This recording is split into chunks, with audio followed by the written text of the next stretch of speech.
saw resilience. I saw that we've been in some tough spots in the early part of this year, and to see us dig ourselves when we've been challenged, we've been able to, this week we were able to maintain it and find a way to execute and dig down deep and get some stops that we needed to get. A couple of weeks to reset, kind of, but you didn't have all your bodies there. What did you see offensively the first half? I think it was 38 points in the paint. It was impressive in that regard.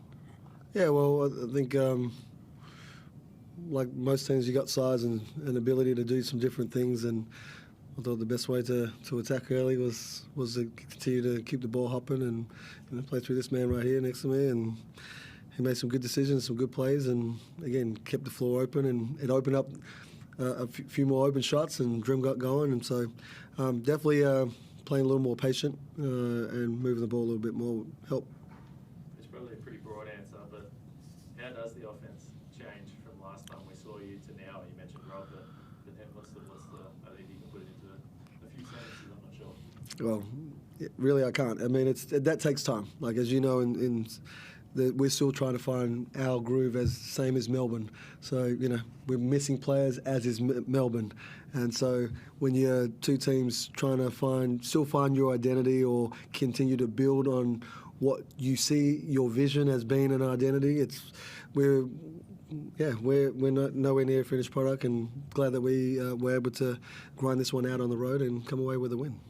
You mentioned both teams are missing players, but how pleasing was it for you guys? Obviously, all the stuff with Randall that's been coming, but pretty much the first game since he left to produce a performance like that. Very happy. I mean, as I said to the boys, I'm happy for all of yous, for everything that our club has gone through, as is Melbourne. Like, you're just happy to be able to deal with situations and able to stay together and continue to focus on what the task is. And we came here, as every sports team in the NBL came here, to try and be successful, and sometimes that looks different on different days of the week, and continue to build on where we're at and go forward. Rob, what do you make of the team's offense tonight, the way the ball moved, different guys got involved at different times? It seemed like you got the ball to the right people at the right moments of the game. Yeah, that's credit just to all the guys that stepped up tonight. Drim, Mac played a superb game running the show. But it's just, that's what coach is just trying to, install in us, to just move the ball, and, at the end of the day, it's going to find who it needs to find at the right times.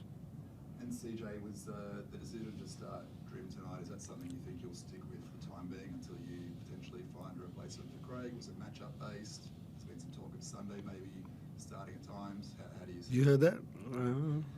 You got more inside information than I, and I thought I coached this team. But no, I think it will depend on who we're playing and where we're at. And again, I'm not one to, this is what it is and this is why. Right now, this is where I landed when we didn't have Craig when we played Illawarra, and that's why I continued that, because we didn't have any practice sessions in between that game. So I kept that lineup so that the chemistry was going to be the same. And obviously, without having Craig playing with us anymore, that group has been at practice playing while Macca and Hiram and Sotto were away. So it made sense. What do you make of Mitch McCarron getting booed by a crowd that he helped win a championship for 2 years ago?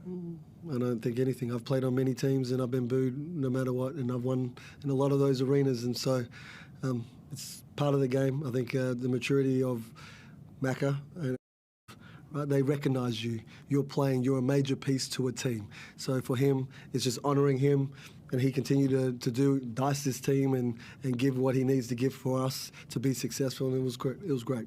In that incident with Goulding, sort of just came out of nowhere. Did it take you by surprise?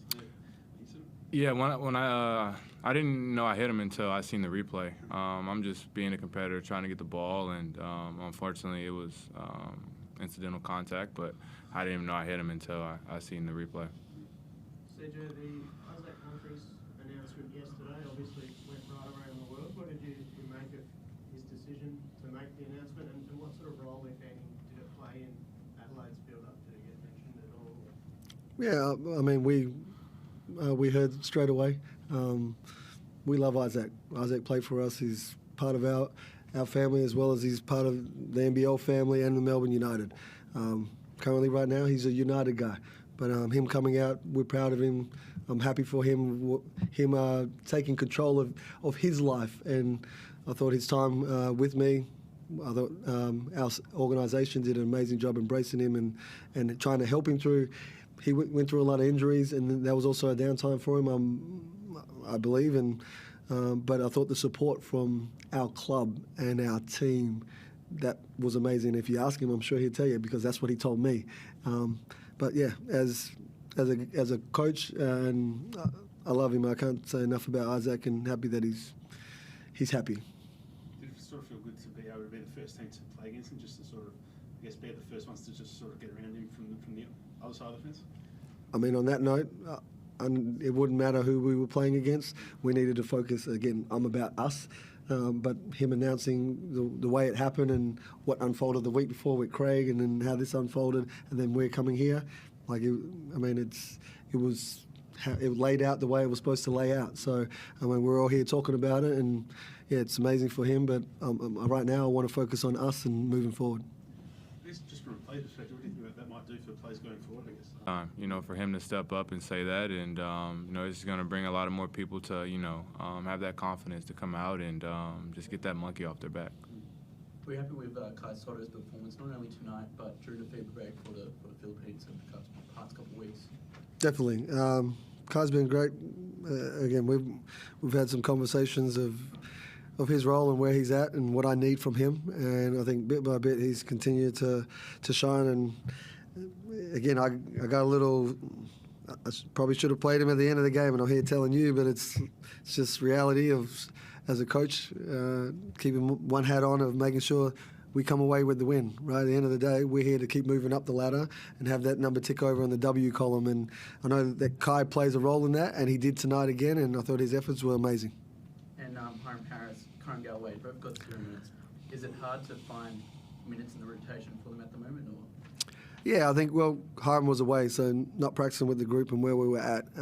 It was great for him to play in that FIBA window, build confidence and continue to play, and we're about to head back to New Zealand to the motherland for him. But again, for him and Kyron Galloway, when you have 11 players on your roster, it's always going to be tough, and every coach will tell you the same. So, I feel for him, but as those guys continue to work, they keep building us and helping us move forward. And as you know, if you know anything about us last year, Hiram was starting for us at the end of last season. So while it's tough, it builds resilience, builds toughness, keeps the group pushing forward, as they know they got to look over their shoulder. Because if these guys keep slipping, next man standing, they step up. I'm that coach of, I'll reward you for what you're doing, and you continue to play. And when you get your minutes, produce and perform. Do the scout, pay attention, and deliver. We're good. Defensively, I think I've asked you before, it's been a work in progress. They were relatively efficient tonight, but what did you make of the defensive performance? A lot more to improve on, but I think clearly we had a great start. We had a couple lapses there, and there was some guys that got some buckets that I weren't very happy about. But in the game, you're going to make runs, and Melbourne did a couple times. They hit the 5 threes in a row, which is, there's not a lot of teams in the competition that have done that this year, but they were one that done it to us tonight, but we were able to come away with the win. So we need to continue to build, but happy that we get another game soon as well. You spoke about the roster spot, and you also said that you're focusing on coaching, but what you see the next few games, is it open to what potential position? Is it as simple as getting a guard for Craig, or could be dependent on what you see? Depend on how we play and our group responds, right? So we need to find the right guy that fits our team and can help us. So ultimately, you can look at it many ways, and I know most coaches are from the outside, and the fans, those that love the sport, will continue to do that and dissect it. But you tell the boys, and our club announces it. Thank you.